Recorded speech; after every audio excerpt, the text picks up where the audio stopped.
This video sponsored by genreviewsonline.com. இந்த வெப்சைட்டில் ஆன்லைனில் பொருட்களின் ரிவ்யூஸை செக் பண்ணி பார்த்து நாம் அந்த பொருட்களை வாங்கிக் கொள்ளலாம். நாம் இன்று பார்ப்பது ஹோட்டல் ஸ்டைல் உளுந்தம்பருப்பு தக்காளி சட்னி. இதற்கு நாம் தேவையான பொருட்களை நாம் காண்போம். இதற்கு தேவையான பொருட்கள்: கடுகு உளுந்தம்பருப்பு 1 டேபிள் ஸ்பூன், ஜீரகம் 1/2 டேபிள் ஸ்பூன், சிறிதளவு கருவேப்பிலை, 4 டேபிள் ஸ்பூன் உளுந்தம்பருப்பு, 7 பல் பூண்டு,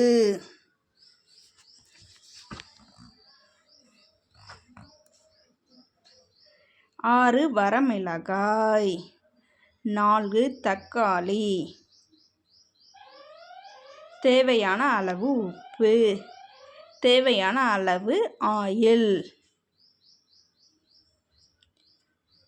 நாம் இப்போது எவ்வாறு செய்வது என்று காண்போம். முதலில் அடுப்பை பற்ற வைத்து அதில் ஒரு கடாயை வைத்து கொள்ள வேண்டும். கடாய் நன்கு சூடேறிய பிறகு சிறிதளவு எண்ணெயை ஊற்ற வேண்டும். எண்ணெய் சூடான பிறகு அதில் கடுகு உளுந்தம்பருப்பு ஜீரகம் சேர்க்க வேண்டும்.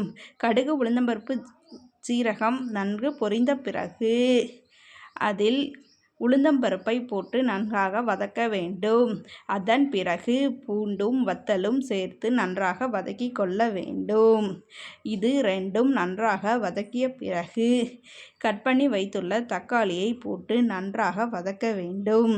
தக்காளி நன்றாக வதக்கிய பிறகு அடுப்பை அணைக்க வேண்டும். இந்த தக்காளியை வேறொரு பாத்திரத்துக்கு மாற்றி நன்றாக ஆறவிட வேண்டும். ஆறிய பிறகு அதை நாம் ஒரு மிக்ஸி ஜாருக்கு மாற்றிக்கொள்ள வேண்டும். சிறிதளவு தண்ணீர் ஊற்றி நன்றாக அரைத்து எடுத்து கொள்ள வேண்டும். நன்றாக அரைத்து எடுத்த பிறகு அதில் கடுகு உளுந்தம்பருப்பு கருவேப்பிலை போட்டு தாளித்து விட வேண்டும். இப்போது நமக்கு தேவையான ஹோட்டல் ஸ்டைல் உளுந்தம்பருப்பு தக்காளி சட்னி ரெடி.